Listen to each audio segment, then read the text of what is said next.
Hi, I'm Ibadullah Momin, D37. We are going to present a report, a project report on earthquake resistance building construction.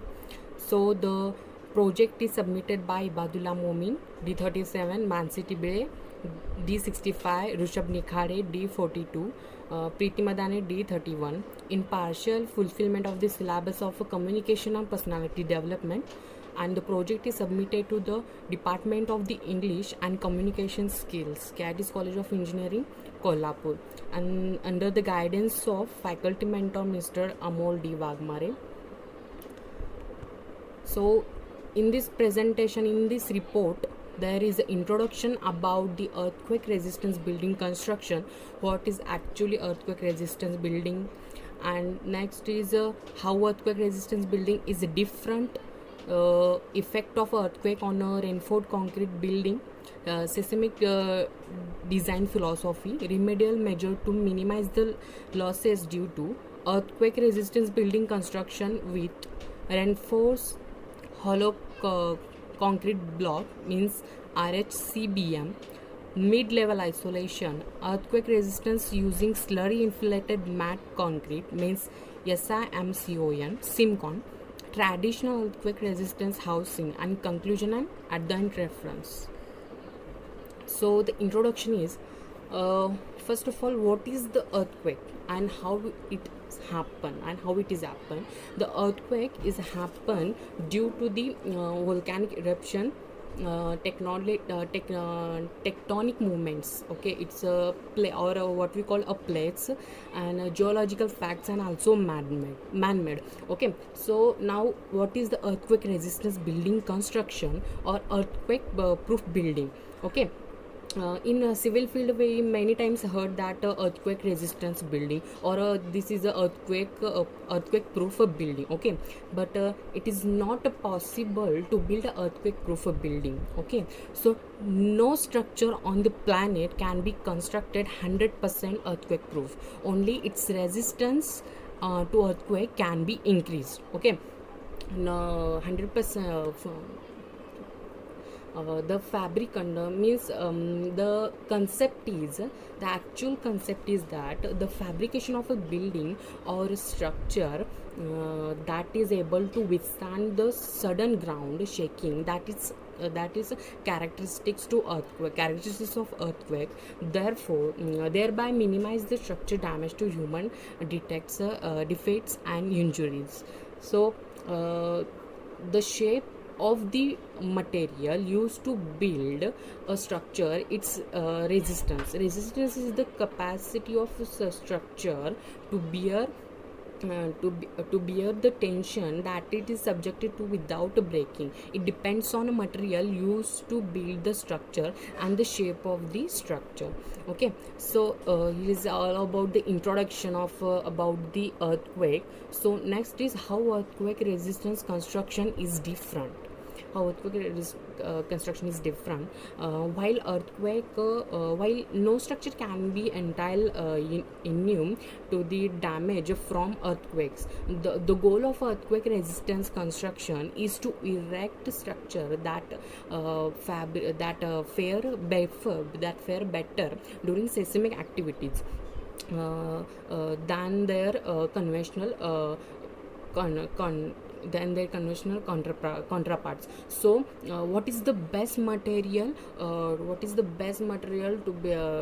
to build a building from and to build a earthquake proof building? Okay, so ductility is the capacity of the structure and to undergo deformation beyond yield without losing much of its load carrying capacity. Higher is the ductility of the structure, more is the reduction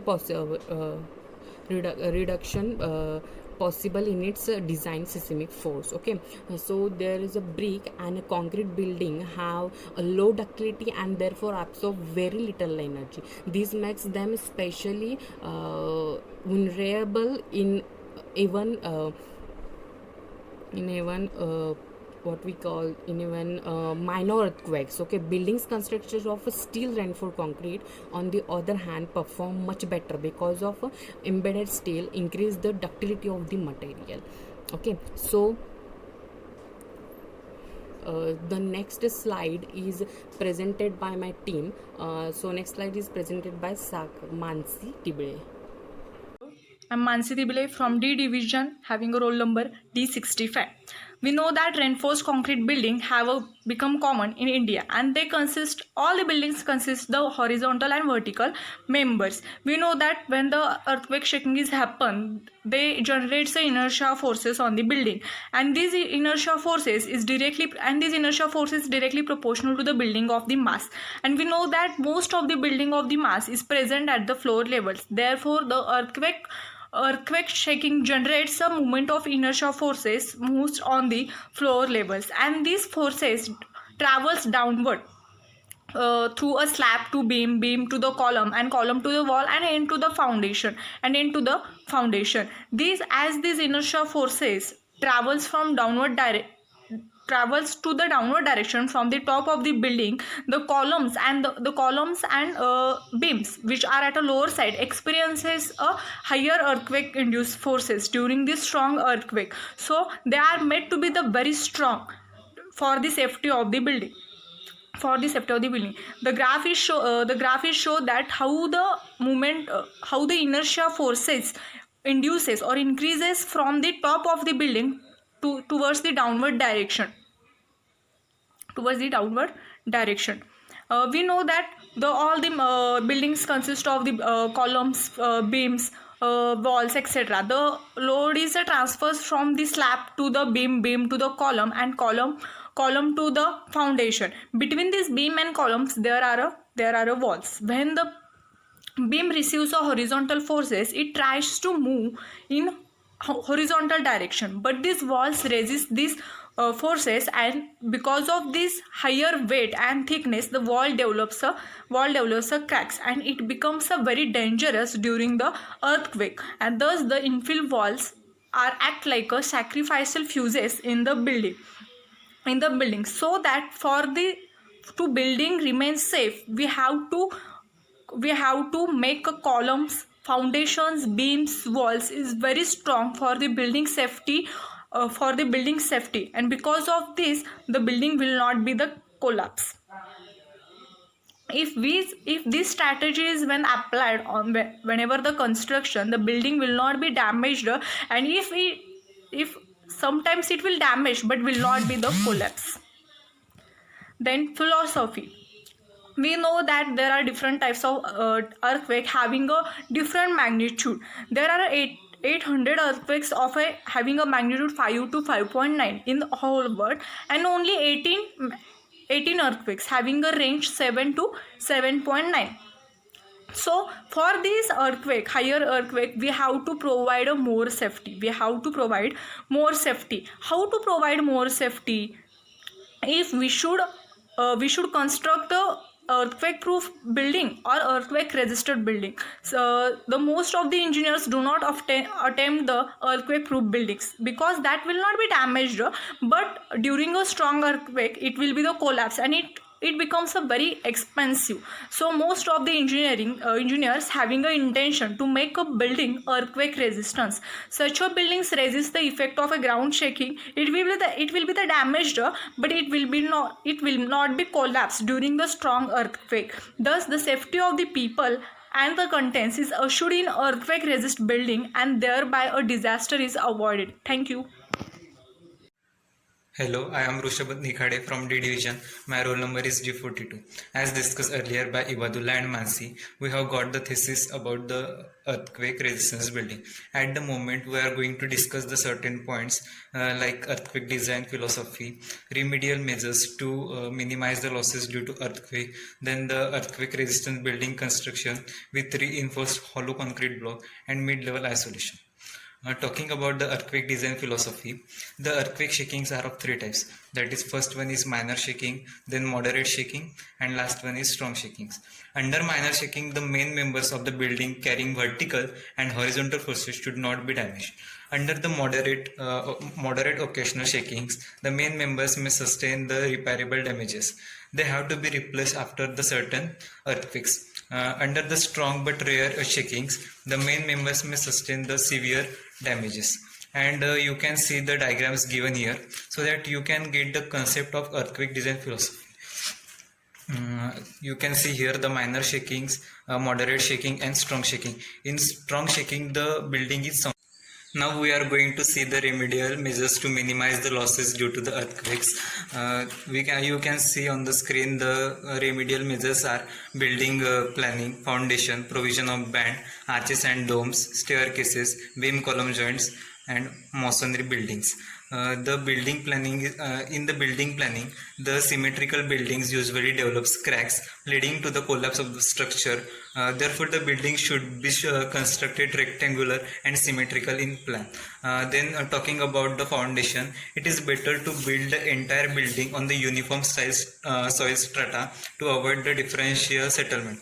Raft foundation performs better for seismic forces.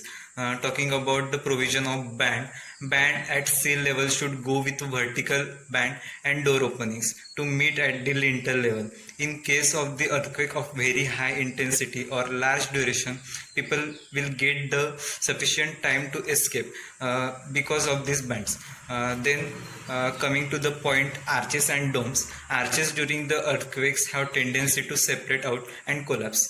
Hence the behavior of the arches found unsatisfactory during the earthquake, but dome performs the satisfactory due to its symmetrical nature. Staircases. The staircases are the worst affected part of any building during earthquake. The beam column joints. In frame structures, the beam column connections are desirable to accommodate reversible deformations. Then the masonry buildings. Masonry building in the sense stonework. The studies have revealed that the masonry infill should not be considered as a non-structural element, and the cement sand ratio is of 1:5 or 1:6 is quite strong as well as economical. Our next point is earthquake resistance building construction with reinforced hollow concrete block, that is RHCBM. Reinforced hollow concrete blocks are designed both as load bearing walls for gravity loads and shear walls for lateral seismic loads to withstand the earthquake. This structure gives 3D structural integration to the building. Talking about the constructional advantages of the RHCBM. The first advantage is no special construction machinery is needed. Then only semi-skilled labor is required. Then it is also cost effective, and it is faster and easier construction system as compared to the conventional construction systems. This is the block diagram of RHCBM. We can see here the base part is footing, then vertical reinforcement, band beam, and horizontal reinforcement. Moving to the next point, our next point is mid-level isolation. This is the first method of improving the earthquake resistance in Japan that classifies on the same floor as flexible and rigid columns. A combination of these two columns is then used to improve the earthquake resistance performance of the building as a whole. We can see here the first step is the cut mid section of column. We can see here in the first diagram the two cross cuts are made in the vertical column. Then the section is removed from the column, and in that space the rubber bearing is installed. Then we can see here the finished periphery of the column. This is the mid-level this is called the mid-level isolation. This mid-level isolation improves the earthquake resistant performance of the building as a whole. Thank you. The further part will be discussed by Preeti. I am Preeti Madne, having roll number D31. Then let's earthquake quick resistance using the SIMCON. And earthquake is the vibration which is produced due to the high energy produced in the earth crust. Now North Korea State University Engineering developed the new types of concrete because of its reinforce. It made up of thousands of stainless steel fibers injected with special concrete new materials, which is SIMCON. And the traditional earthquake resistant housing. In traditional earthquake resistant housing, the most of the part of the world which earthquake is not common. That's areas the housings are not built with stand forces. In some part of the uh, part of the earth, the earthquake is commonly to know the peoples that critical situation they know that they use the traditional construction method. And then the Pharaohs of Uttarkashi. In Pharaohs of Uttarkashi, it is a old traditional build the traditional builds housing building techniques was successfully demonstrated during the earthquake in the Himalaya region. And this found during the 1905 Kangra earthquake.